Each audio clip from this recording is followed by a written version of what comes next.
Hello students, welcome to study valley. मैं हूं भाग्यश्री और आज हम पढ़ने जा रहे हैं साइंस की 6th chapter that is reproduction in animals.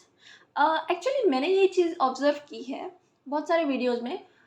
मेरे वीडियोस पे व्यूज़ तो आते हैं, राइट? व्यूज़ तो आते हैं बट कोई सब्सक्राइब नहीं करता, शेयर नहीं करता, लाइक नहीं करता। क्या हुआ? कोई अगर डाउट है आपको, क्वेरीज है, अगर आपको कोई चीज़ समझ में नहीं आ रही है तो आप कमेंट बॉक्स में कमेंट ड्रॉप कर सकते हैं। आप कोई भी अगर आप चाहते हैं कि कोई भी इम्प्रूवमेंट की ज़रूरत है टीचिंग में तो आप प्लीज़ कमेंट बॉक्स में कमेंट ड्रॉप कर दीजिए, राइट?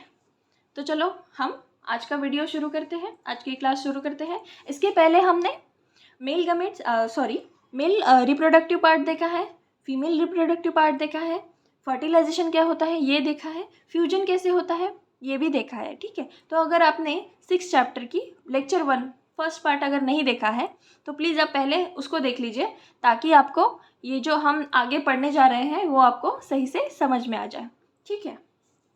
चलो देखते हैं। Have you heard about test tube babies? Test tube babies क्या होते हैं ये हम इस वाले वीडियो में देखेंगे। एक्सटर्नल फर्टिलाइजेशन भी देखेंगे। कुछ एनिमल्स हैं उसमें एक्सटर्नल फर्टिलाइजेशन कैसे फॉर्म होता है, ठीक है, कैसे होता है रिप्रोडक्शन उनमें, ये हम इसमें देखेंगे, ठीक है? Pooja and Paheli teacher once told them in the class that in some women oviduct are blocked. कुछ वुमेन्स में क्या होता है, ओविडक्ट जो होती है, ओविडक्ट किसको कहते हैं? Fallopian tube. ओवरी से लेके यूटेरस का जो कनेक्शन होता है, यह है हमारी ओवरी और यह है हमारा यूटेरस। इससे लेके यहाँ तक का जो कनेक्शन होता है इसमें कुछ ब्लॉकेज हो जाता है कुछ फीमेल्स में, ठीक है? ये ब्लॉक होता है तो इसलिए वो क्या कहते हैं, फिर टेस्ट ट्यूब बेबी का सहारा लेते हैं, right? Oviducts are blocked. These women are unable to bear babies because sperm cannot reach the egg for the fertilization। क्योंकि ओविडक्ट जो है वो ओविडक्ट जो है वो एब्सेंट होता है, इसीलिए स्पर्म जो है मेल गमेट जो है स्पर्म वो फीमेल गमेट तक नहीं पहुंच पाता, एग तक नहीं पहुंच पाता, क्योंकि उनकी जो एंट्रेंस है ओविडक्ट, एंट्रेंस क्या होता है वो ब्लॉक्ड होता है, इसीलिए मेल गमेट फीमेल गमेट तक नहीं पहुंच पाता, स्पर्म जो है वो एग तक नहीं पहुंच पाता, ठीक है? This womens are unable to bear babies because sperm can not reach the egg for the fertilization. In such cases, doctors collect freshly released egg and sperm and keep them together for few hours for IVF, in vitro fertilization. In vitro fertilization, IVF का full form क्या है? In vitro fertilisation, ठीक है? तो ऐसे cases में क्या करते हैं डॉक्टर, क्या करते हैं, एक फीमेल गमेट लेते हैं, दैट इज मदर से जो है एग लेते हैं, फादर से जो है वो मेल गमेट लेते हैं स्पर्म, ठीक है? उनका टेस्ट ट्यूब में फ्यूजन करते हैं, वो दोनों को मिला देते हैं, फ्यूजन करते हैं, कुछ आवर्स तक के लिए उसको रख देते हैं ताकि वो फ्यूज़ हो पाए सही से, जाइगोट फॉर्म हो पाए, ठीक है? जाइगोट फॉर्म होने के बाद उस जाइगोट को is allowed to develop for about few weeks and then placed into mother's uterus. क्या करते हैं, कुछ वीक्स तक उसको वैसे के वैसे रख देते हैं, फिर जाके उसको मदर के यूटेरस में इंसर्ट करते हैं, एंटर्ड करते हैं, ठीक है? Complete development take place in the uterus and the baby is born like any other babies. Complete development जो है वो बेबीज का कहाँ फॉर्म होता है, वो मदर के यूटेरस में होता है। मदर के यूटेरस में बेबीज का डेवलपमेंट होता है और वो नॉर्मल बच्चों जैसे नॉर्मल बच्चे पैदा होते हैं ना, वैसे ही टेस्ट ट्यूब बेबीज भी नॉर्मली बॉर्न हो जाते हैं, ठीक है? Babies born through this technique are called as test tube babies. इस टेक्निक से जो बेबीज बॉर्न होते हैं उनको हम टेस्ट ट्यूब बेबी कहते हैं। समझ में आया? जो ओविडक्ट मदर में ओविडक्ट ब्लॉक होती है, उस वजह से जो स्पर्म है वो ओवा तक, एग तक नहीं पहुंच पाता, इसीलिए मदर से ओवा लेते हैं, एग लेते हैं, और फादर से स्पर्म लेते हैं। उन दोनों को हम टेस्ट ट्यूब में फ्यूज़ करते हैं, फिर मदर की यूटेरस में इंसर्ट करते हैं, देन यूटेरस में बेबी का डेवलपमेंट होता है, ठीक है? इसको हम क्या कहते हैं, ऐसे बेबीज़ को हम कहते हैं टेस्ट ट्यूब बेबीज़। अब समझ में आया? ठीक है। You will surprised to know that in many animals fertilization takes place outside the body of the female। कुछ एनिमल्स में क्या होता है, fertilization takes place outside the body of female। fertilization takes place in water। Let us found out in this animals fertilization takes place in water। Let us find out how this happens। जो fertilisation होता है कुछ कुछ animals में वो outside the female body होता है, मतलब फीमेल बॉडी के बाहर फर्टिलाइजेशन होता है। वो हम देखते हैं अभी कैसे फॉर्म होता है ये। Visit some pond or slow flowing stream during the spring or rainy season. Look out the cluster of frogs eggs floating in the water. Write down the color and size of eggs. This is the activity. Let's see. During the spring and the rainy season, frogs and toads move to ponds and slow flowing stream. When the male and the female come together in water, female lays 100 of eggs. जब mail और female comes together मतलब एकत्र आते हैं, मतलब एक हो जाते हैं मेल एंड फीमेल, ठीक है, तो क्या करते हैं, फीमेल जो है वो बहुत सारे अंडे देती है फ्रॉग में, ठीक है, बहुत सारे अंडे देती है। और वो अंडे कहाँ देती है, किसी पत्ते पे या फिर पानी के अंदर, लेक्स में, पॉन्ड्स में, पानी के अंदर वो अंडे देती है। Unlike hens egg, frog egg is not covered with the shell. Frog के एग जो है वो शेल से कवर नहीं होते, इसीलिए वो क्या होता है, कुछ कुछ एग मर जाते हैं, किसी किसी में फ्यूजन नहीं हो पाता, ठीक है, इसीलिए उनके ज़्यादा बच्चे जैसे हमारे इसमें है, नहीं तो हमारे वो तो है हमसे ज़्यादा, बहुत ज़्यादा, मुर्गियों से ज़्यादा भी बहुत ज़्यादा मात्रा में अंडे दे पाते हैं, बट उनके अंडे जो है वो उन पे शेल नहीं होता, अनप्रोटेक्टेड होते हैं, तो इसीलिए कुछ कुछ जो है वो फ्यूजन होने से पहले ही मर जाते हैं, right. It is comparatively the frog's egg is not covered by shell and it is comparatively very delicate, बहुत नाजुक होते हैं, ठीक है। a layer of jelly holds the eggs together and provide protection to the eggs. एक jelly की layer होती है, ठीक है, ये यहाँ पे दिख रहा है, ये ब्लैक ब्लैक जो है वो क्या है, एग्स है फ्रॉग के, और ये वाइट वाइट जो दिख रहा है आजू बाजू, दिस इज व्हाट, जेली की लेयर है जो सब सारे अंडों को एक जगह पे होल्ड कर रखी है। Next, as the eggs are laid, the male deposits sperm over them.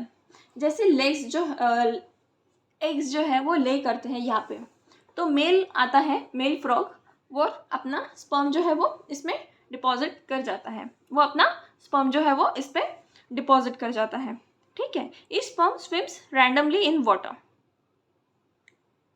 And help of its long tail. Sperm जो है वो क्या करते हैं, पानी में फ्लोट करते हैं, कुछ कुछ बह जाते हैं, कुछ कुछ एग्स भी बह जाते हैं, इसीलिए फ्यूजन बहुत कम लोगों का, कम एग्स का और कुछ कम स्पर्म का हो पाता है, ठीक है। The sperms come in contact with eggs, this result in fertilization. जो स्पर्म एग के कॉन्टैक्ट में आते हैं उनसे क्या होता है, फर्टिलाइजेशन होता है।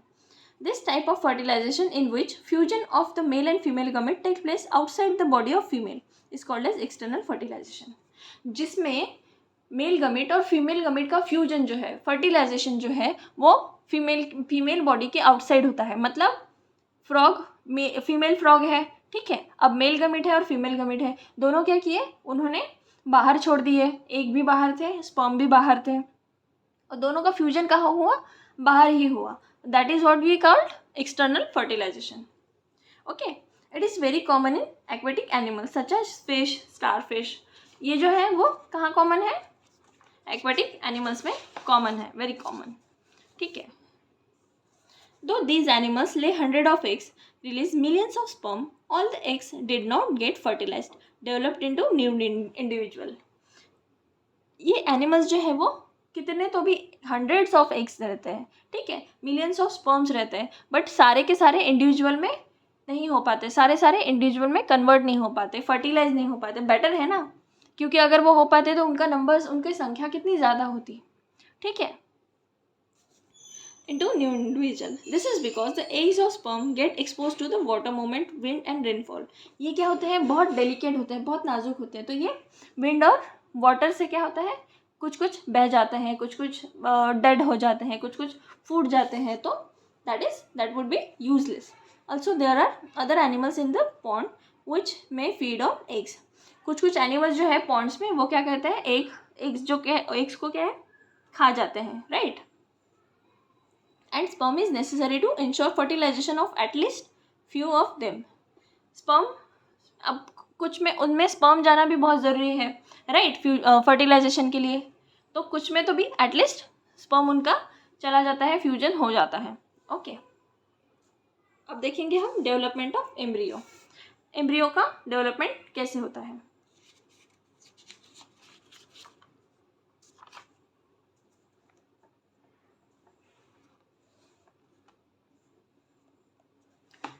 Fertilization result in the formation of zygote which begins to develop into an embryo. Fertilization क्या होता है?